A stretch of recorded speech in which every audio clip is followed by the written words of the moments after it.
ناظرین کرام، طلاق کے مسئلے پر ہم گفتگو کر رہے تھے تو کسی سوال کرنے والے صاحب نے یہ ہمیں سوال کیا ہے کہ آپ نے طلاق کے حوالے سے بات کی، تو اگر کوئی شخص اپنی بیوی کو ایک ہی دفعہ میں طلاق طلاق طلاق کہہ دیتا ہے تو کیا شریعت نے کوئی ایسی آسانی رکھی ہے کہ ان کا دونوں کا کسی جائز اور صحیح طریقے سے دوبارہ اجتماع ہو سکے، دوبارہ اکٹھے ہو سکیں؟ قرآن و سنت سے اس کی رہنمائی کیجیے گا۔ تو یہ بڑا ہی اہم سوال ہے اور بتانے والے اس سوال کو بتانے میں اور مسئلہ سمجھانے میں بڑی غلطی کر جاتے ہیں۔ ایک ہی مجلس میں طلاق طلاق طلاق یہ کہہ دینا یہ شریعت کی روح کے خلاف ہے، یعنی شریعت کا یہ تقاضا ہی نہیں ہے کہ کوئی آدمی اگر اپنی بیوی کو اپنے سے علیحدہ کرنا چاہتا ہے تو اس کے لیے ضروری ہو کہ وہ 3 دفعہ طلاق طلاق طلاق کا لفظ بولے۔ اصل میں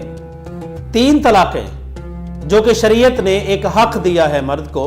اور یہ 3 طلاقیں مختلف اوقات میں ہوتی ہیں تاکہ میاں بیوی کو سمجھ آ جائے۔ جذبات میں آ کے، غصے میں آ کے مرد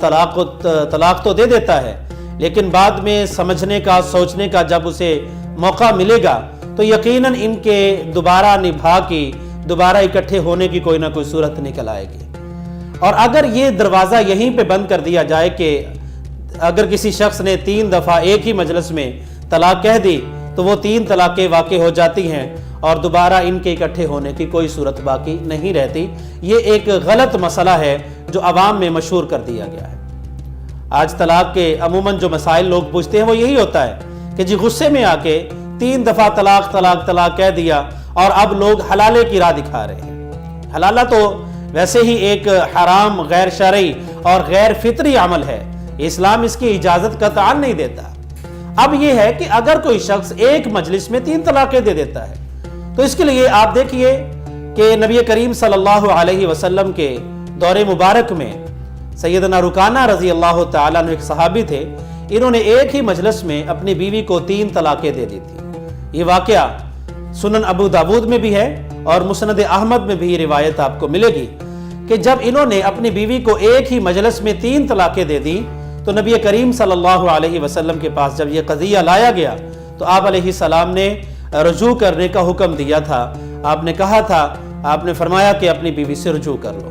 یعنی 3 طلاقیں ایک مجلس میں دی ہیں تو نبی صلی اللہ علیہ وسلم نے رجوع کرنے کی اجازت دی ہے۔ اس لیے یہ 3 طلاقیں ایک مجلس میں، یہ ایک ہی طلاق شمار کی جاتی ہے۔ شریعت اسلامیہ میں کوئی ایسی دلیل نہیں ملے گی کہ جہاں سے یہ ثابت ہو سکے کہ ایک مجلس میں دی گئی 3 طلاقیں 3 ہی واقع ہو جاتی ہیں۔ اگر ایک مجلس میں 3 طلاقیں دے دی جائیں تو پھر اللہ تعالیٰ نے جو فرمایا ہے الطلاق مرتان فامساک بمعروف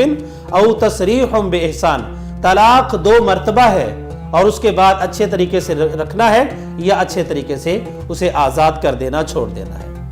اللہ تعالیٰ نے 2 مرتبہ طلاق کا ذکر کیا ہے، طلاق کے 2 لفظوں کا ذکر نہیں کیا۔ قرآن و سنت کی بہت سی نصوص اور نبی صلی اللہ علیہ وسلم کی حیات طیبہ سے ہمیں یہ درس اور سبق ملتا ہے، اس لیے یہ رستے بند نہیں کرنے چاہیے۔ اللہ رب العالمین نے 3 طلاقیں رکھی ہی اس لیے ہیں کہ میاں بیوی کو سوچنے کا موقع دیا جائے، ان سے اگر نادانی میں غلطی ہو گئی ہے تو کوئی راہ باقی رکھی جائے کہ ان کے اکٹھے ہونے کی کوئی صورت نکل سکے، کیونکہ طلاق کا سب سے پہلا اور بنیادی نقصان جو ہے وہ اولاد کو ہوتا ہے۔ اس لیے طلاق دینے سے پہلے آدمی خوب سوچے اولاد کے بارے کہ میری اولاد کا کیا ہوگا جب اسے یا وہ ماں کی ممتا سے محروم ہوگی یا پھر باپ کی شفقتوں سے محروم ہوگی۔ اس لیے اولاد کے لیے یہ سوچ سمجھ کے اقدام اٹھانا چاہیے۔ اللہ رب العالمین نے یہ بہت آسانی رکھی ہے کہ ایک طلاق کے بعد دوسری طلاق، پھر تیسری طلاق، تاکہ اگر نادانی میں کچھ کر بیٹھے ہیں، غلطی ہو گئی ہے تو ان کے لیے رستہ بند نہ کیا جائے۔ اور اگر ایک مجلس کی 3 طلاقوں کو، 3 الفاظ کو 3 طلاقیں کہہ دیا جائے تو یہ اللہ رب العالمین کے منشا اور مقتضا کے خلاف ہے۔ اس لیے اگر کوئی شخص اپنی بیوی کو ایک ہی مجلس میں 3 دفعہ یہ طلاق کا لفظ کہہ دیتا ہے یا لکھ کے بھیج دیتا ہے تو وہ طلاق ایک ہی ہوگی۔ جب تک رجوع نہیں کرے گا، دوبارہ سے وہ میاں بیوی نہیں بنیں گے،